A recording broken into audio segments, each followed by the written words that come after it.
दिया बोलो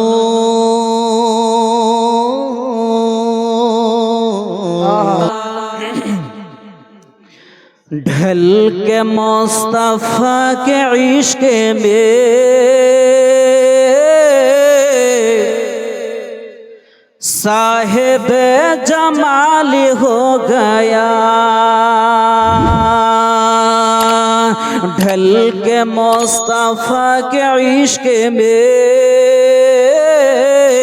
साहिब जमाली हो गया कि ढल के मुस्तफा के इश्क में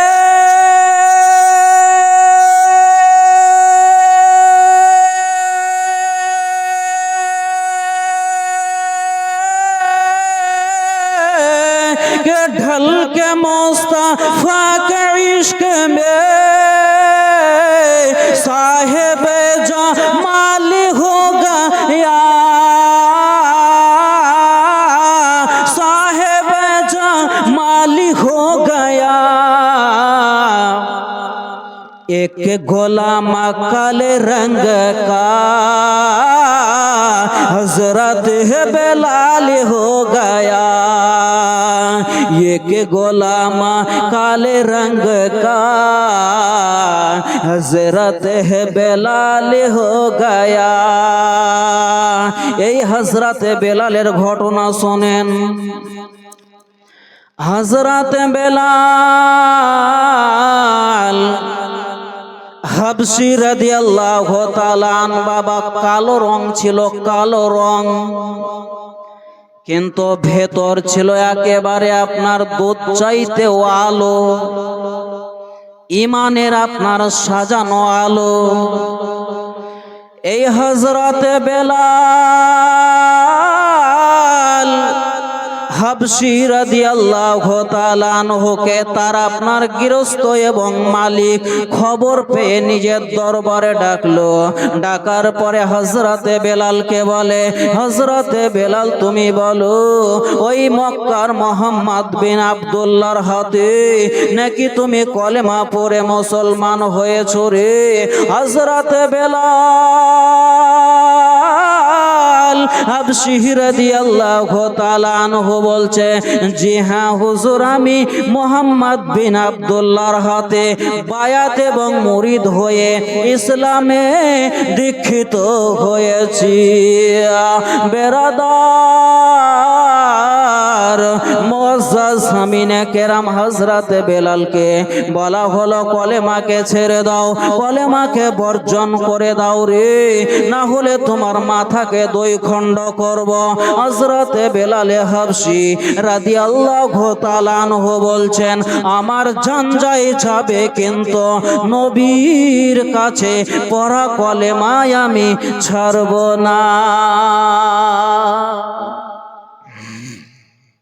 জান যায় যাবে আর আমরা খালি মোদির ভয়ে কাঁপছি বলছে এনআরসি শুরু হবে কে বলছে বলে বাংলাদেশ তৈরি দিবে মুরব্বিদের জান একবার লুকাই গেছে ভাই কিন্তু এটা শুনে রাখুন এটা ভারত কাউরির বাপের নয় এই ভারতের সবচাইতে আপনি ইতিহাস খুলে দেখেন ভারতের রাজা কোনো বেঈমানের আর নয় বরং ভারতের রাজা হচ্ছে আজমির শরীফের সরজমিনে যিনি শুয়ে আছেন সুলতানুল হিন্দ হিন্দুস্তানের রাজা ও বাদশা খাজা মঈনুদ্দিন চিশতি মহব্বতে বলতেন সুবহানাল্লাহ আমার বাপ দাদা শুয়ে আছেন আজমিরে আর আমি চলে যাব ছেড়ে মানে এবার তো রাজমহল বলে নয় আপনার ঝাড়খণ্ড রাজ্যের আপনার সিনে আরো বেড়ে গেল আমাদের জোরে বলতেন সুবহানাল্লাহ আজকে এই ভোটের রেজাল্ট হয়েছে সুবহানাল্লাহ আমরা সকলে খুশি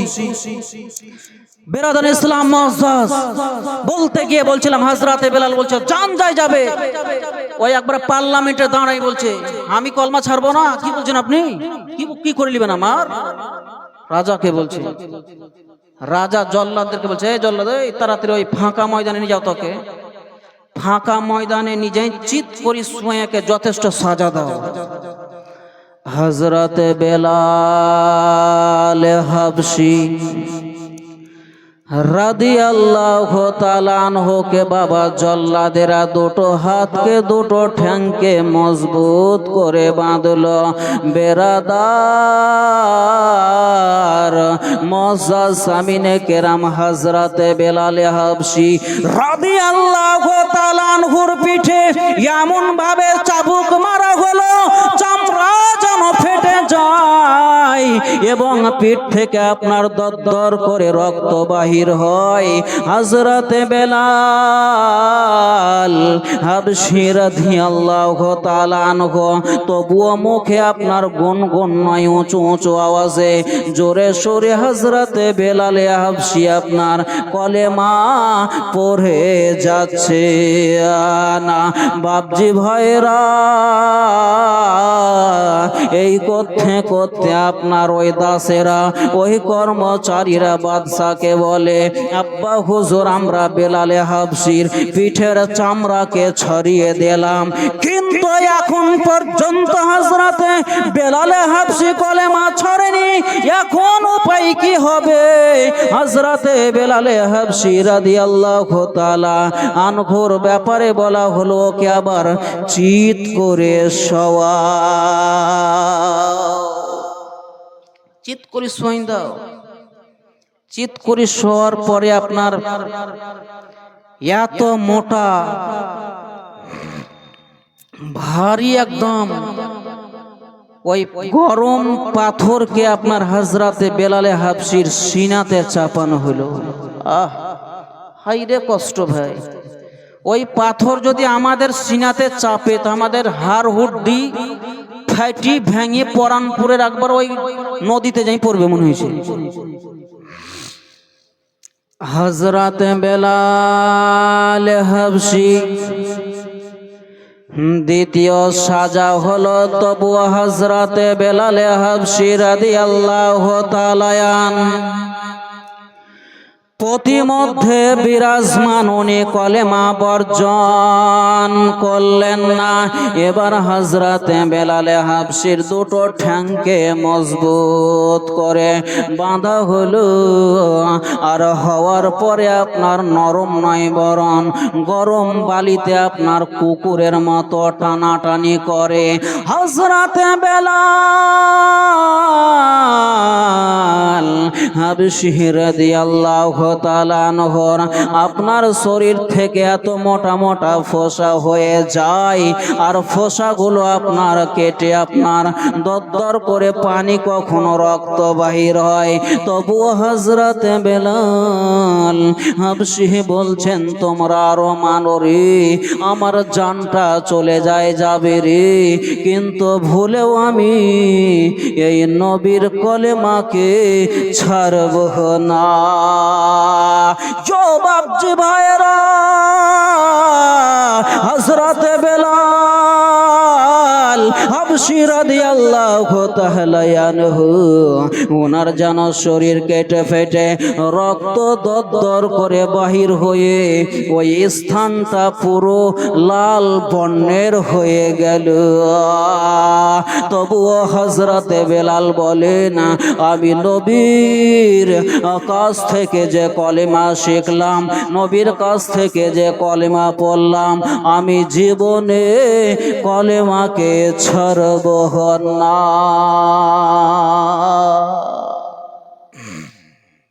কলেমা ছাড়বেন না উনি। আর আমাদেরকে খালি চাকু যদি দেখায় রাইতে, চাকু খান খালি কেউ দেখালছে, বলছে বলে বল আল্লাহ দুই, তখন ভয়ে বলছে বলে হ্যাঁ আল্লাহ দুই। আর কেমন সাহাবী ছিলেন, কোন ওয়াহাবী নয়। হযরতে বেলালের ব্যাপারে সাহিত্যিক কবি সুবহানাল্লাহ বলছেন, গরম বালিতে শুয়ে হে বেলাল কলেমা পড়েন বারে হে বারে, আরে শরীরে রক্ত যায় ঝরে, শরীরে রক্ত যায় ঝরে, বলে হে বেলাল, বলে হে বেলাল ছাড়ব না কলেমা, জয় দিয়ে যান পেয়েছি নবীর দামান, পেয়েছি আপনার দামান। নুহুরে মুজাসসাম, নুহুরে মুজাসসাম, নবীদের ইমাম, পে তোমার বড় শাহান, পেয়েছি আপনার দামান, পেয়েছি তোমার দামান। তোমার কারণেই, তোমার কারণেই সৃষ্টি হয়েছে এ জমিন আসমান, পেয়েছি তোমার দামান, পেয়েছি তোমার দামান। কোন কোন বই লেখা আছে চলুন। বলছে নবীর মাজার এবং আউলিয়ার মাজার জিয়ারত করা শিরক ও বেদাত। ইউটিউবে আমার মতো একজন মৌলবি বক্তব্য দিচ্ছে, তার নাম হচ্ছে বর্ধমান ওয়েস্ট বেঙ্গলের মৌলবি ইয়াসিন। তাকেও আমি আজকে এই রাজমহলের সরজমিন থেকে চ্যালেঞ্জ সহিত, এবং বাংলাদেশে আব্দুর রাজ্জাক বিন ইউসুফ, এই বেঈমানটাকে আমি চ্যালেঞ্জের সহিত বলে গেলাম, মাজার জিয়ারতের কথা হাদিসে আছে না নেই?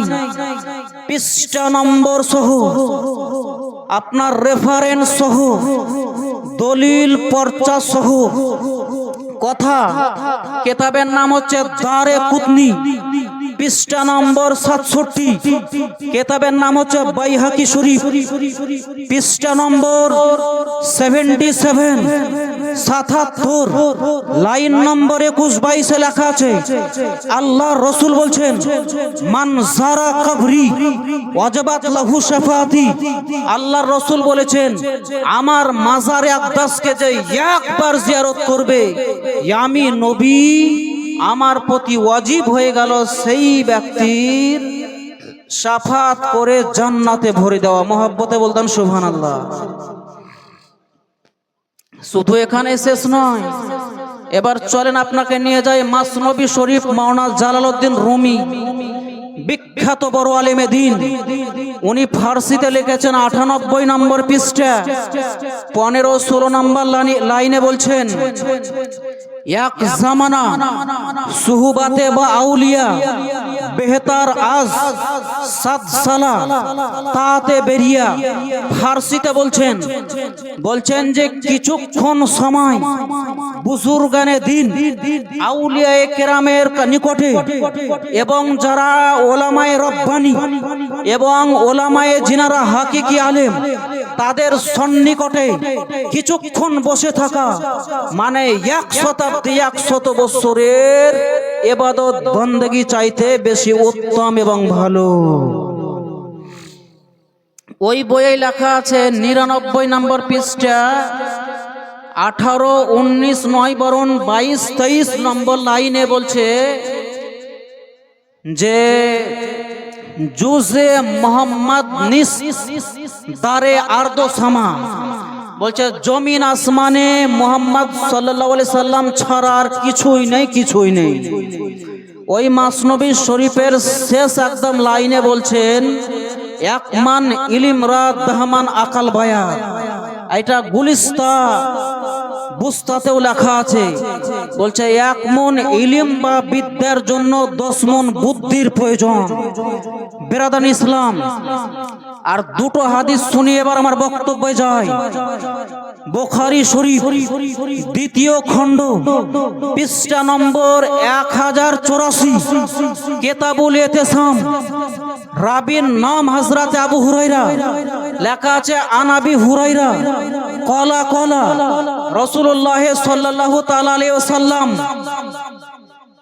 কথা বলিও না ভাই, কাজ করো, কথা বলিও না। একটা হাদিস পড়ছি, তোমাদের দিকে তো বেরেন যাচ্ছে, ইউটিউবে ভিডিও হচ্ছে, একটু কোথা থেকে কথা বলে এক্ষুনি আমাদেরই বদনাম হবে।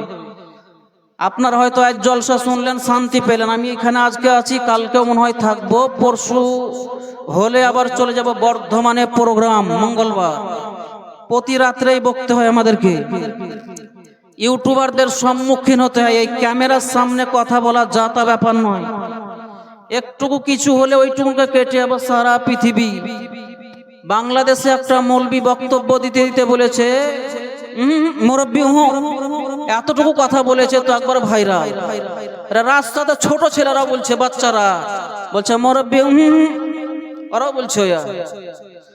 তাহেরি হুজুর বলেছে একবার বাংলাদেশে, বলছে চাট ঢেলে দেব খাবেন। ওই কথাটুকু নকল করে ফেসবুক আর ইউটিউবে খোলা যায় না। তো বুখারী শরীফ এখানে লেখা আছে, নবী বলছেন যে আনা আলাস্তু মিসলাকুম, আমি তোমাদের মতো নই আর তোমরাও আমাদের মতো আমার মতো নও। তার মানে নবীকে আমাদের মতো বলা হাদিস থেকে প্রমাণ পেলাম চলবে না। আর একটা শেষ নম্বরের হাদিস, সেটা হচ্ছে মিশকাত শরীফ প্রথম খণ্ড 223 নম্বর পৃষ্ঠার 223 নয় বরং 263 নম্বর পৃষ্ঠার হাদিস। বুখারী শরীফ প্রথম খণ্ড পৃষ্ঠা নম্বর 323 লেখা আছে আন আবি হুরায়রা আনিন নবী সাল্লাল্লাহু আলাইহি সাল্লাম। তারপরে লেখা আছে নবী মুস্তাফা নিজেই বলছেন যে আনা আউলা, কথাটা ধ্যান দেন একটু। নবী বলছেন আনা আউলা। নবী পৃথিবীতে হাজির ও নাজির আছে কিনা এই হাদিসটাতেই প্রমাণ। নবী বারবার মুসলমানদেরকে সচেতন এবং সাবধান করে সুন্দরভাবে এই হাদিসটা বর্ণনা করলেন। বেরাদানে ইসলাম, হযরতে আবু হুরায়রা বিখ্যাত সাহাবী, সুপণ্ডিত সাহাবী, জ্ঞানী সাহাবী, উনি বলছেন এই কথা যে আনা আউলা বিল মুমিনিনা মিন আনফুসিহিম। নবী বলছেন আমি সমস্ত মুমিনদের জানেরও নিকটে। মহব্বতে বলুন সুবহানাল্লাহ, আর মহব্বতে বললেন সুবহানাল্লাহ। এবার একটু শান্ত বলছে, এবার খালি এক কলি একটা নাত পড়ে উর্দু ভাষাতে আমি আপনার বক্তব্য শুরু। একবার দরুদ শরীফ আল্লাহুম্মা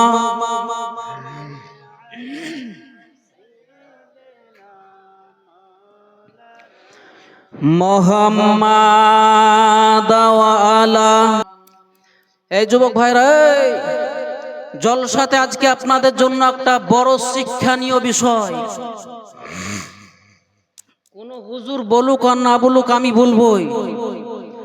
এই পলাশ গাছির একটা ছেলের বিয়ে হয়েছে এখানে সাহেবগঞ্জ গ্রামের নাম, জায়গার নাম হলো সাহেবগঞ্জ।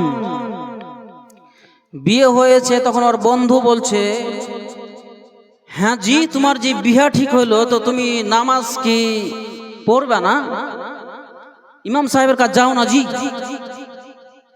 ওই বন্ধুর কথাতে শনিবার, রবিবার, সোমবার, মঙ্গলবার, বৃহস্পতিবার সব নামাজ শিখলো, কিন্তু শুক্রবার ও যাচ্ছে বিয়ে করতে, বিয়ে শ্বশুর বাড়ি। টাইম আর পাইনি। টাইম না পাওয়ার পরে এবার বিয়া করতে চলে গেছে শুক্রবার। মুয়াজ্জিন কানে আঙ্গুল ভরে আজান দিচ্ছে, আশহাদু আন্না মুহাম্মাদার রাসূলুল্লাহ।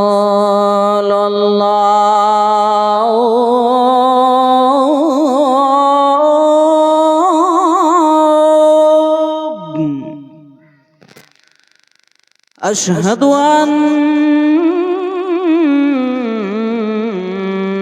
মুহাম্মাদার রাসূলুল্লাহ।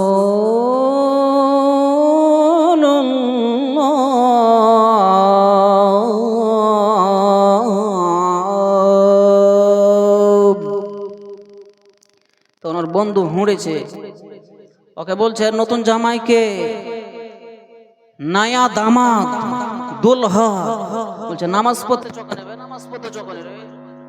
কিন্তু শুক্রবারের নামাজ শিখেনি। প্রথম কাতার দেখছে ফুল মসজিদে, দ্বিতীয় কাতারও ফুল, তৃতীয় কাতারে দাঁড়িয়েছে নামাজ পড়ার জন্য। দাঁড়িয়ে ওর পাশে একটা লোক ছিল, তো ও আপনার ওর পাছাতে ছিল ঘা, খালি খসখস করে নামাজে চুলকেছে।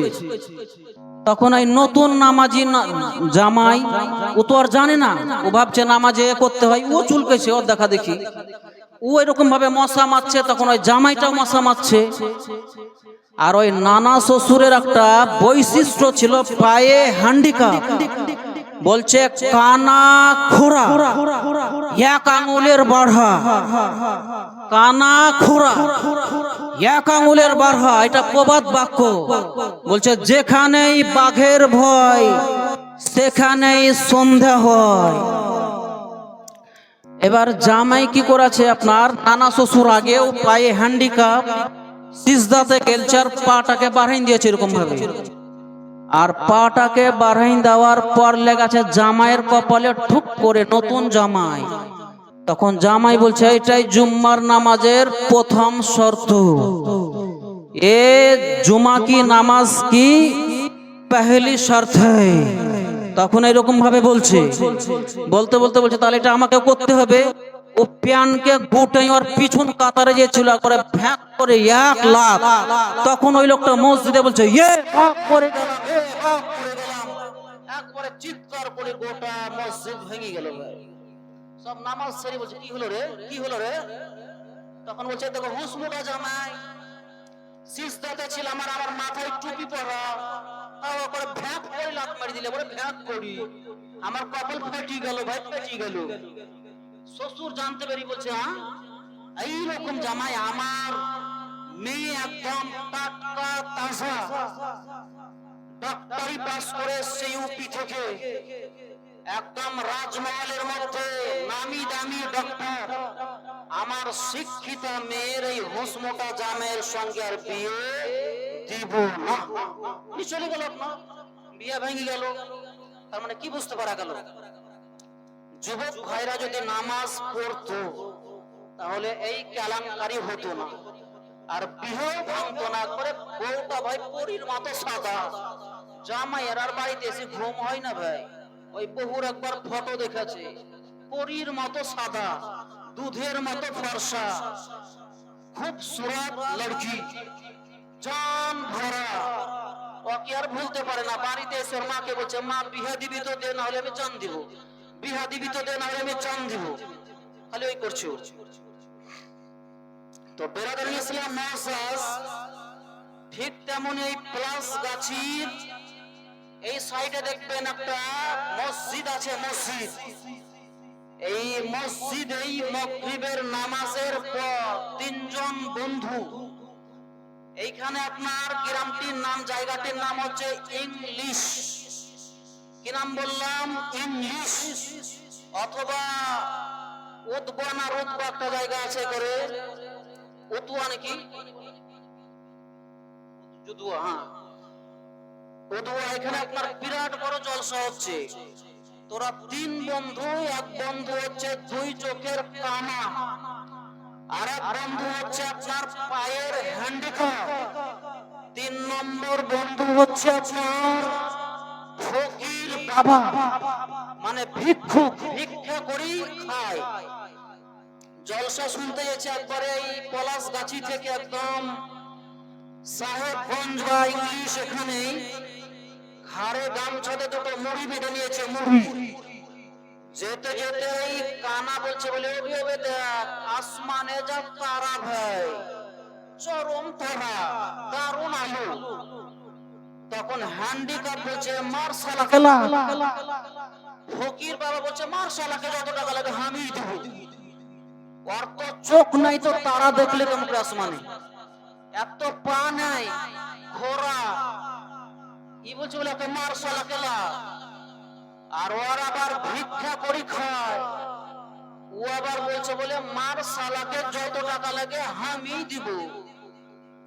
3 জনই বিনা পুঁজি, একটু ধ্যান দেন, 3 জনেই বিনা পুঁজির লোক। কি বুঝতে পারা গেল? এই কথাটাকে গবেষণা করে দেখলে আমরা বুঝতে পারবো। বেরাদার ইসলাম, ওর তো চোখ নেই, আসমানে তারা দেখা অসম্ভব। ওর তো পা নেই, লাত মারা অসম্ভব। এর তো টাকা নেই, আপনার মার্ডার করতে বলছে, এটাও অসম্ভব। ঠিক তেমনি আপনার আমার বেরাদার যেদিন আমরা ইন্তেকাল করব, মারা যাব, আমাদের ভিতরে যদি ঈমান বিরাজ করে তাহলে আমরা জান্নাতি হয়ে যাব। আর যদি ঈমান না থাকে তো আমরা বিনা পুঁজি হয়ে আমরা সেই জায়গাতে বিনা পুঁজি হয়েই থাকব।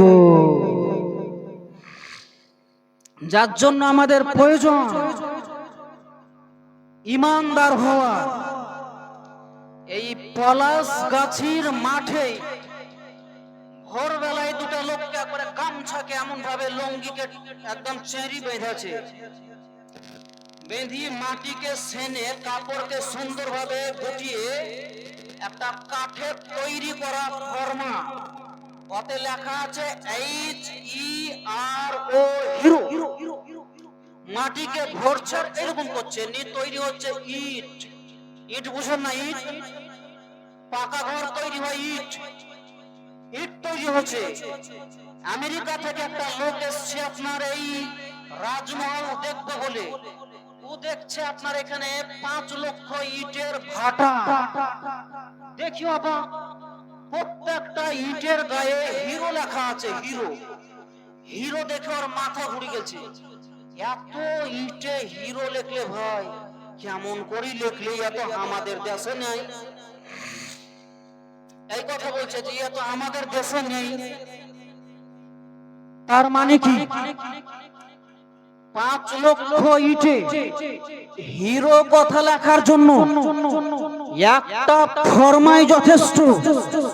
যদি বেরাদার ওই কাঠের ফরমাতে পলাশ গাছির মাটি ভরে দেন তবুও আপনার হিরো কথা লেখা উঠবে। পরানপুর গ্রামের বেরাদার ইসলাম মাটি ভরেন তবুও হিরো লেখা উঠবে। সাহেবগঞ্জের মাটিকে যদি ভরেন তবুও হিরো কথা লেখা উঠবে। রাঁচির মাটি যদিও ভরেন তবু আপনার হিরো কথা লেখা পাবেন। হিন্দুস্তানের ভারতের মাটি ভরলেও আপনার হিরো কথা লেখা পাবেন। আমেরিকার মাটিকে ভরলেও হিরো লেখা পাবেন। বাংলাদেশের মাটিকে ভরলেও হিরো কথা লেখা পাবেন। বেরাদার ইসলাম আপনার আফগানিস্তানের মাটিকে ভরলেও হিরো লেখা পাবেন। পাকিস্তানের মাটিকে ভরলেও হিরো কথা লেখা উঠবে। বুঝতে পারা গেল একটা ফর্মা হওয়ার পরে সারা পৃথিবীর মাটিকে ভরে দিলে হিরো কথা লেখা উঠবে। ঠিক তেমনি আমরা মুসলমান হয়ে যদি নবীর তরিকাতে এসে যাই তাহলে আমরাও জান্নাতের হিরো তৈরি হয়ে যাব। জান্নাতের হিরো আমরাও তৈরি হয়ে যাব। আর যদি আপনি নবীর ফরমাতে না আসতে পারেন, নবীর তরিকাতে না আসতে পারেন, তাহলে আমরাও জিরো তৈরি হয়ে যাবে, জিরো। আচ্ছা ভাই, গল্প করছো ওদেরকে বলছি, পকেটে 10টা টাকা আছে, 10 টাকা, 10 টাকা আছে তো নিয়ে শুধু পট করে 10টা টাকা মাত্র, 10 টাকা তোমাকে বলছি। এমনি বড় মোবাইল ব্যবহার করছো, গার্লফ্রেন্ডকে 4 বার করে ফোন করছো। আমরা জলসার একটু ফাতিহা করবো, 10 টাকা দাও, তাড়াতাড়ি 10 টাকা নিয়ে এসো। 10-20 টাকা করে আপনারা যারা আছেন, দু একটি আপনাকে মূল্যবান কথা শোনাবো, আমার এখানে দিয়ে যান। আর এক এক করে আসেন, খুব ডিস্টার্বও করবেন না। আর যাহারা 5000 টাকা দিবেন তারা আমার হাতেই দিবেন, তার নামে তকবীর লাগাবো। কত? হ্যালো, সুবহানাল্লাহ, সুবহানাল্লাহ। আইসক্রিম, নারে তাকবীর, নারে রিসালাত। আইসক্রিম বিক্রেতা, টাকার দাতা, কত টাকা দিয়েছে লিখতে হবে না খাতা। ঠিক রাখিয়েন মাথা, নগদ ক্যাশ দিয়ে গেছে আমার হাতে।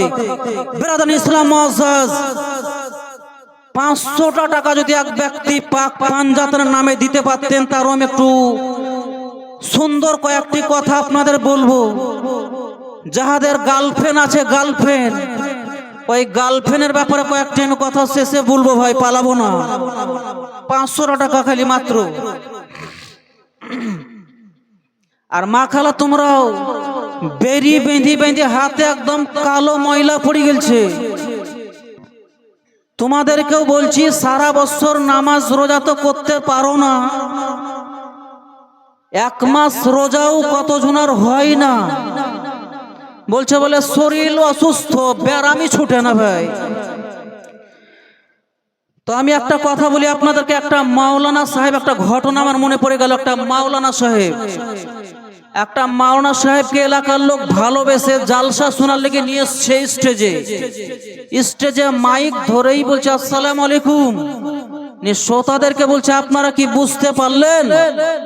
তখন শ্রোতারাও আর সম্মানার্থে বলছে হ্যাঁ বুঝতে পেরেছি। তো বলছেন আপনারা যখন বুঝি গেছেন তাহলে আমার আর বলি লাভ কি হবে? কি লাভ হবে ভাই? স্টেজ থেকে মাওলানা সাহেব পালেন গেল। দ্বিতীয় রাতে আবার ধরে নিয়ে এসছে। ধরে নিয়ে আসার পর আবার বলছে যে হুজুর, যদি তোদের কাজকে জিজ্ঞাসা করে যে তোরা বুঝতে পেরেছি, তো সকলেই বলবি না বুঝতে পারিনি। প্রথম রাতের ভাই রাগ ছিল। আবার মৌলভী সাহেবের অভ্যাস মোতাবিক স্টেজে গিয়েই বলছে বলে আপনারা বুঝতে পারলেন? তখন লোকে বলছে একবার দু হাতকে তুলি গলা ফাটাই, বলছে না বুঝতে পারিনি। তখন মাওলানা সাহেব বলছে যখন বুঝতেই পারবেন না তাহলে বলি লাভ কি? আবার স্টেজ দিকে হেঁটে বলল। গ্রামের সর্দাররা বলছে শালা কোন পাগলা মৌলভী বে, দুটা দিন এলো, দুদিনে আমাদেরকে ঠকাই চলে গেল, ওয়াজি করলে না। তিন নম্বর দিনে গ্রামের মেম্বার, প্রধান, মাস্টার, ডাক্তার সবাই মিলি বসে আছে। এই সাইডে এক দল, এই সাইডে এক দল। দল করার পরে বলেছে যদি হুজুর আজকে জিজ্ঞাসা করে কি বুঝতে পারলেন, তো ডান সাইডে তোমরা বলবা যে হ্যাঁ বুঝতে পেরেছি, আর বাম সাইডে যাহারা আছো তাহারা একবারে উঁচু আওয়াজে গলা ফাটাই বলবা কি না বুঝতে পারিনি। তাহলে তো কমপক্ষে মৌলবি পালাইতে পারবে না কালকার মতো। আবার দুদিন আগেকার মতো আবার বলেছেন যে আপনারা কি বুঝতে পারলেন? তখন একবার এই সাইডের লোক ভাই রাগি ছিল। দুদিন একবারে রুটি ফুলা ফুলি ছিল, একবারে জোরে বলছে, একবারে উঁচু আওয়াজে গলাকে ফাটাই বলছে হ্যাঁ বুঝতে পারলাম। আর ওই বাম সাইডের লোক বলছে বলে না বুঝতে পারিনি। তখন এই হুজুর বলছেন ওদেরকে যে আপনারা যখন বুঝে গেছেন তখন এদেরকে কাল সকালে বুঝিয়ে দিয়েন। আবার পালেলো। লোকেদের মাথা খারাপ, বলছে কোন পাগলা মৌলবীকে নিয়ে নিবে জলসায়। হাই রে ভাই, কীর্তি করলে আমাদের সাথে। 3 দিন আইলো আর চাইলো, ওয়াজও করলে না, বক্তব্যও দিলে না, ভাষণও শুনলাম না, চেহারা দেখাই পালিল। তো আমি যেটা বলতে চাইছি আপনাদেরকে, মুখ্য উদ্দেশ্য সেটা হচ্ছে কি, আপনার যদি মেয়ে আছে, মেয়ে মহিলা, স্কুলে দিলেই 8-9-এ পড়ছে আর ই করে আপনার ওটাকে কি বলছে বয়ফ্রেন্ড, বাংলাতে বলছে ভালোবাসা। হাই রে আমার প্রেম। 4 দিন পরে ওকে ফোন করছে, তার পাওয়া যায় না, সুইচ অফ। মানে একটা ছেলে খেলি ভেগে গেছে, একবার রাঁচি চলে গেছে, একবার সরাসরি রাঁচি। তো এই মাদ্রাসা মাওলানা সওদাগর সাহেব এবং মাওলানা মিসরাউল সাহেবের নেতৃত্বে যে তৈরি করা হয়েছে, এই মাদ্রাসাতে যদি আপনারা একটি একটি করে মেয়ে দেন, তাহলে মেয়েটা দিলে লাভ কি হবে একটু নোট করেন। মেয়েকে যদি মাদ্রাসায় পড়ান, 1 নম্বর তো আপনার মেয়ে পা থেকে মাথা পর্যন্ত পর্দা করবে, বোরখা পরবে, চাদর পরবে, মান সম্মান ইজ্জতকে ঢেকে রাখবে, মা ফাতেমাতুজ জোহরাকে স্মরণ করবে, মা আয়েশাকে স্মরণ করবে, এবং 2 নম্বর নামাজ পড়বে, 3 নম্বর শরিয়তের ফতোয়া মসলা জানবে, 4 নম্বর শুদ্ধ সহিভাবে কোরআন পড়তে পারবে, উর্দু পড়তে পারবে, ফারসি পড়তে পারবে, 5 কলেমা সঠিক নিয়মে পড়তে পারবে, দরুদ শরীফ পড়তে পারবে, এমন কি ইমানদার তৈরি হয়ে মরে যাওয়ার পর সেই মেয়েটাই জান্নাতের হকদার হবে। এবং সাহেবগঞ্জের ওই সাইডে একটা বিরাট বড় স্কুল এবং কলেজ আছে। কলেজ, এই কলেজের একটা ছাত্র পড়ে, ছাত্র ছেলে এবং মেয়ে।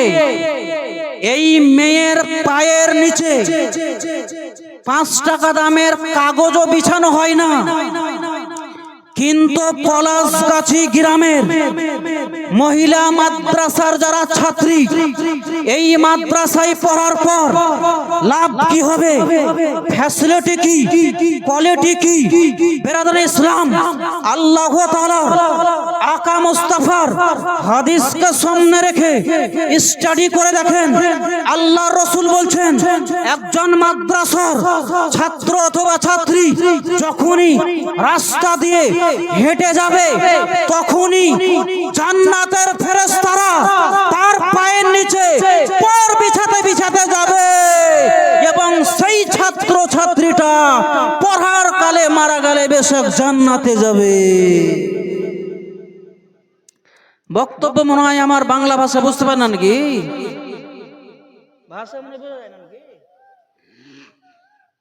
কেউ কিছু বলেই না, একদম চুপচাপ বসে আছেন, তাহলে বুঝবো কি করি?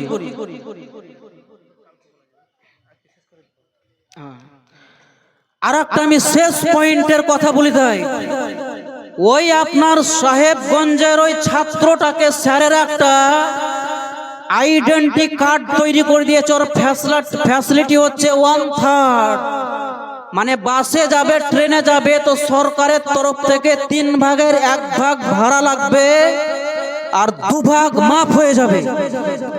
এটা আপনার স্কুলের ছাত্র ছাত্রীর জন্য ফ্যাসিলিটি, এটা হচ্ছে আপনার বিদ্যার্থীদের জন্য ফ্যাসিলিটি, এটা পরীক্ষার্থীর জন্য ফ্যাসিলিটি, সুখ সুবিধা। কিন্তু যারা ধর্মীয় মাদ্রাসায়, ইসলামিক মাদ্রাসায় যাহারা পড়ে আলেমে দ্বীন, হাফিজে কোরআন, মুফতি আজম, শরহে মাতিন তৈরি হলো, পড়াশোনা করে যেসব মহিলারা হাফেজা হলো, কারিয়া হলো, মুফতিয়া হলো, আলেমা হলো, মাওলানা সাহেব হলো, তার ফ্যাসিলিটি কি? বেরাদার ইসলাম আল্লাহর রাসূল বলছেন, আমি একটা সেই তালিবে ইলমদেরকে কার্ড তৈরি করে দেব, কার্ড যেই কার্ডে মুহাম্মাদুর রাসূলুল্লাহ সিগনেচার থাকবে, দস্তখত করা থাকবে, সহি করা থাকবে। এই কার্ডটি যাহার কাছে বিরাজ করবে, যাহার কাছে থাকবে, সেই ব্যক্তি মরার পর কবরেও ফ্যাসিলিটি, আখিরাতেও ফ্যাসিলিটি, হাসরের প্রান্তরেও ফ্যাসিলিটি, এমনকি সেই মাদ্রাসার ছাত্র ছাত্রী মরার পরে জান্নাতের হকদার হবে। এই জন্য মাদ্রাসায় পড়ান। আর আরো একটা আমি কথা বলি দেয়, 12 মাস, এটা কি, এর নাম হচ্ছে বোতল। বোতল মানে হচ্ছে সারা মদ। তো বেরাদার ইসলাম মদ পান করা যেমন হারাম ও নাজাইজ, ওই আলতু ফালতু একদমই আপনার পয়সা খরচা না করে মহিলা মাদ্রাসার দিকে একটু আপনারা সুদৃষ্টি রেখে বেরাদার ইসলাম 150-200 যাই পারবেন। আমার পরে পরে একজন যুক্তিবাদী তরুণ ও দারুণ বক্তা আছেন, ওনার কাছেও শুনবেন এবং মাদ্রাসার প্রতি সারা বছরই খেয়াল রাখবেন। 5টি মশলা বলবো বলেছিলাম, 4টি মশলা বলেই বক্তব্য শেষ। 1 নম্বর মশলা হচ্ছে হাঁটুর উপরে ওযু করার পর কোনো নামাজি অথবা মুসল্লির যদি কাপড় উঠে যায়, তার ওযু ভাঙবে না। বাতিল হবে না, নষ্ট হবে না, সেই অজুতে নামাজ কোরআন সব পড়া চলবে, নাওয়াকিজে ওযুর মধ্যে পড়ে না। 2 নম্বর মশলা, বিসমিল্লাহ আল্লাহু আকবার বলে পোল্ট্রি মুরগি জবে করলেন। এই পোল্ট্রি মুরগি 2 ভাগে বিভক্ত হয়ে গেল, মাথা একদিকে, শরীর একদিকে, তারাম তারাম করে লাফাচ্ছে। তাহলে সেই মাথা 2 ভাগ হওয়া মাংস মুসলমানদের জন্য খাওয়া হালাল, জায়েজ, বৈধ আছে। ইচ্ছাকৃত এরকম করা উচিত নয়, যদি হয়ে যায় অসুবিধা কিছু নেই। 3 নম্বর কথা, আপনি চলে গেলেন সাহেবগঞ্জ কোনো কাজে, আপনার বড় খাসিটা মারা যাচ্ছিল, আপনার স্ত্রী চাকুকে ধরে পশ্চিম দিকে মুখ করে বিসমিল্লাহ আল্লাহু আকবার বলে খাসি জবে করলো। তাহলে মহিলাদের হাতের জব করা, লেডিসের হাতের জবে করা মিট মাংস পুরুষ মানুষদের জন্য খাওয়া জায়েজ, হালাল, বৈধ, অসুবিধা কিছু নেই। শেষ নম্বরের মশলা হচ্ছে, আপনি বিসমিল্লাহ পড়তেই ভুলে গেলেন, জবে করে দিলেন। একবার ওই বাস স্ট্যান্ডে গিয়ে মনে পড়ছে, যা সর্বনাশ করলাম কি ভাই, বিসমিল্লাহ বলতেই ভুলে গেছি আমি। তো বিনা বিসমিল্লাহ যদি আপনি ভুলে হয়ে যায় এমনটা, তাহলে সেই মাংস মুসলমানদের খাওয়া জায়েজ আছে। ইচ্ছাকৃত বিসমিল্লাহ পড়াকে, দোয়া পাঠ করাকে বর্জন করলে সেই মাংস তো খাওয়া চলবে না, এমনকি মাংসর ঝোল পর্যন্ত খাওয়া চলবে না। কোরআন থেকে পড়েছিলাম, ওয়াকুনু রাসূলু আলাইকুম শাহিদা। আল্লাহ তাআলা বলছেন, নবী মুস্তাফা হাজির এবং সেই নবী উম্মত বর্গের পক্ষ হইতে কিয়ামতের মাঠে সাক্ষী প্রদান করবেন। আপনাদের মাঝে অসম্পূর্ণভাবে রেখে দিলাম, বলা ভাষার মধ্যে ভুল ত্রুটি ক্ষমা প্রার্থী। ওয়া আখিরু দাওয়ানা আনিল হামদুলিল্লাহি রাব্বিল আলামিন। আসসালামু আলাইকুম ওয়া রাহমাতুল্লাহি ওয়া বারাকাতুহু।